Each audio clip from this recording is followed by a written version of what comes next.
साथियों नमस्कार, मैं आपका दोस्त हीरालाल जाट और आप देख रहे हैं आपका अपना YouTube चैनल। साथियों, आज का जो वीडियो है वो डीए एरियर से रिलेटेड है। जैसा कि आप सभी को विदित है, दिनांक 14/3/2024 को एक आदेश के जरिए राजस्थान के जितने भी कार्मिक हैं उनके लिए डीए 46 यानी 46% से बढ़ाकर 50% यानी 50% कर दिया गया है। इस डीए इंक्रीज ऑर्डर के अंदर हमें क्या निर्देश, क्या इंस्ट्रक्शन मिले हैं, साथ ही डीए जो बढ़ा है उस दरमियान हमें जो वेतन कम मिला है उसका डिफरेंस निकालने के लिए डीए एरियर सीट एक निर्माण की गई है। उसके संदर्भ में भी इस वीडियो के अंदर आपको जानकारी दी जाने वाली है। सबसे पहले हम बात कर लेते हैं जो एफडी यानी finance department government of Rajasthan की तरफ से एक आदेश जारी हुआ था जिसका सब्जेक्ट था grant of dearness allowance to state government employees.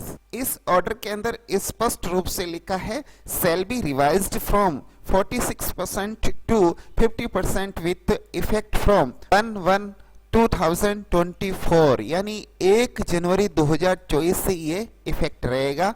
Point number 2, इसके अंदर स्पष्ट कर दिया गया है कि calculation of dearness allowance shall be the basic पे, यानी ये बेसिक पे पर इसकी गणना होगी, जिसका सीधा सा मतलब यह है कि इसके अंतर्गत किसी प्रकार का स्पेशल पे या पर्सनल पे इंक्लूड नहीं होगा, शैल नॉट बी इंक्लूड।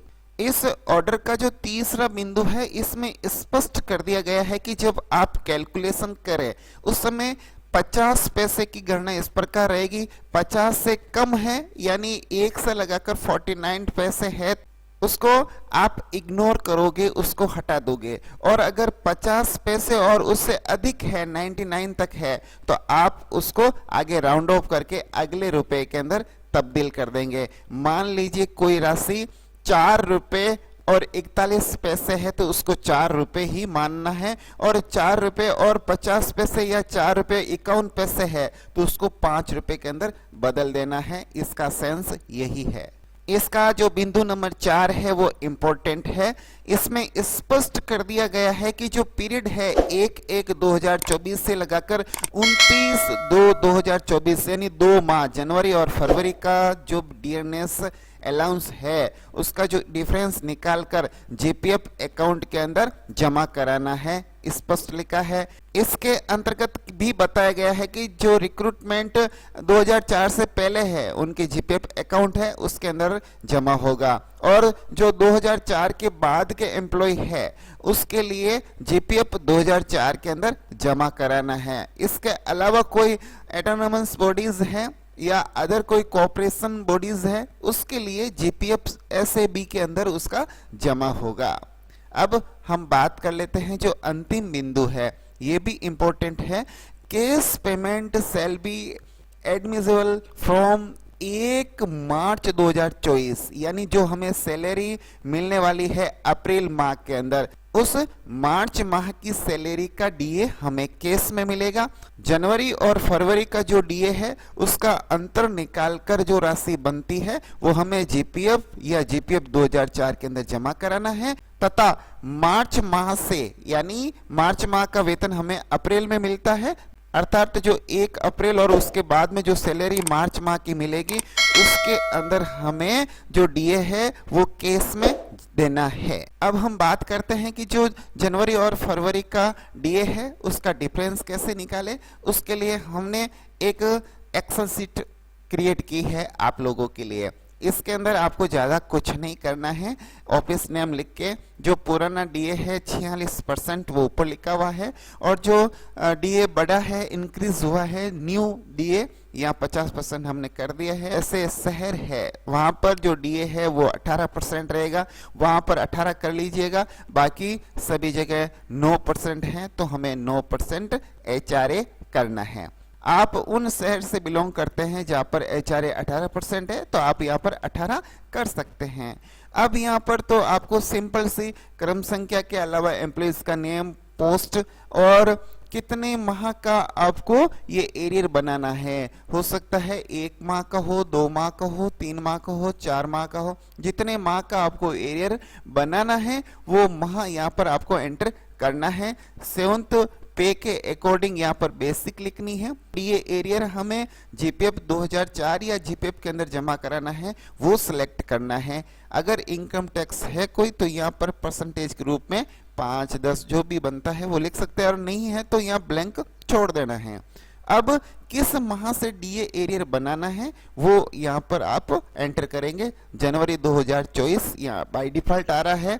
अगर कोई कार्मिक लेट लगा है तो उसका डीए भी लेट ही बनेगा। मान लीजिए कोई कार्मिक फरवरी में लगा है तो फरवरी के अंदर उसका कंफर्मेशन हुआ है तो फरवरी से ही डीए बनेगा। तो इस हिसाब से यहाँ पर ऑप्शन दे रखा है कि किस माह से उनका डीए एरियर बनाना है, उस अकॉर्डिंग यहाँ पर माह सिलेक्ट करना है। वैसे बाय डिफॉल्ट जनवरी 2024 कर रखा है। बस छोटी सी जानकारी है, ये फिल करना है।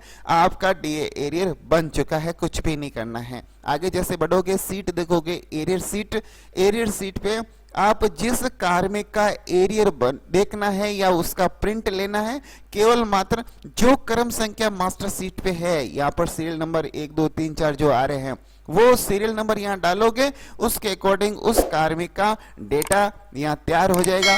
आपको तो केवल मात्र प्रिंट लेना है। यहाँ पर आपको पूरा डिफरेंस दिखा देगा, कितना उनको केस मिल रहा है और कितना डीए डिफरेंस एरियर जीपीएफ या जीपीएफ 2004 के अंदर जमा होना है। यहाँ पर नीचे भी पूरी कैलकुलेशन आ रखी है, आप देख सकते हैं। यहाँ पर वर्ड्स में भी आ चुका है। आपको कुछ नहीं करना है, केवल प्रिंट लेके यहाँ पर सील साइन करने हैं। वैसे आपको किसी प्रकार की कोई प्रॉब्लम नहीं आएगी, आप तो केवल इस सीट से ही बना लेंगे। लेकिन अगर ऐसा कोई कार्मिक है जिसके वेतन में कमी या वृद्धि हुई है तो ऐसे कार्मिक के लिए हमने अनलॉक सीट भी रखी है, ताकि अपवाद स्वरूप ऐसा कोई कार्मिक है जिसका वेतन सही नहीं बैठ रहा है तो उसके लिए अनलॉक सीट है। सरेंडर एरियर किसी कार्मिक का है तो उसके लिए भी ये है, आप तो क्रम संख्या डाल के सरेंडर जो डिफरेंस निकल रहा है वो आप निकाल सकते हैं। अगर आपके ऑफिस के अंदर एम्प्लॉय ज्यादा है तो आप ऑल एम्प्लॉय रिपोर्ट के अंदर भी जाएंगे। ये डीए डिफरेंस एरियर एक पेज पर 3 कार्मिकों का बन जाएगा। आपके जितने ऑफिस के कार्मिक हैं उन सारे कार्मिकों का एक साथ भी आप प्रिंट ले सकते हैं, ये सुविधा भी दे रखी है। और एक एक कार्मिक का लेना चाहिए तो ये भी यहाँ पर व्यवस्था कर रखी है। तो ये एक्सेल सीट आप तक पहुंच जाएगी। यदि आपको ये एक्सेल सीट नहीं मिले तो आप परेशान नहीं हुए, सीधा गूगल पर जाए, गूगल पर हीरालाल जाट लिखकर सर्च करें, डाउनलोड करने का लिंक आपको मिल जाएगा। अब आपसे लेते हैं आज्ञा। नमस्कार, वंदे मातरम, जय हिंद।